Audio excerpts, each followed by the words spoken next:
2023 సంక్రాంతి పర్వదిన కానుకగా వాల్తేరు వీరయ్యగా ముస్తాబై వస్తున్నాడు మెగాస్టార్ చిరంజీవి. తెలుగు రాష్ట్రాల్లో సంక్రాంతి పండుగకు ఆ సమయంలో రిలీజ్ అయ్యే చిత్రాల సందడి అదనపు ఆకర్షణగా నిలుస్తుంది. గత 2 ఏళ్లుగా కరోనా కారణంగా సంక్రాంతి సినిమాల సందడిని మిస్ అయ్యారు సినీ ప్రియులు. దాంతో 2023 సంక్రాంతి సినిమాలపై విపరీతమైన బజ్ క్రియేట్ అయింది. వాల్తేరు వీరయ్య చిత్రాన్ని జనవరి 13న రిలీజ్ చేస్తున్నట్టు మైత్రి మూవీ మేకర్స్ అఫీషియల్ గా ప్రకటించింది. దీనికి ఓ రోజు ముందు అంటే జనవరి 12న బాలకృష్ణ నటించిన వీరసింహారెడ్డిని రిలీజ్ చేస్తున్నారు మైత్రి మూవీ మేకర్స్. తమిళ స్టార్ హీరో విజయ్ నటించిన వారసుడు చిత్రం కూడా జనవరి 12నే రిలీజ్ అవుతోంది.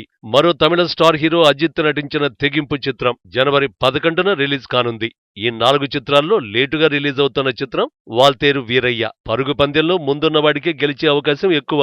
అలాంటి అవకాశాన్ని వాల్తేరు వీరయ్య జారవిడుచుకున్నాడా? ముందుగా రిలీజ్ అయిన 3 చిత్రాలకు హిట్ టాక్ వస్తే వాల్తేరు వీరయ్యకు థియేటర్ల కొరత కూడా ఎదురవుతుంది.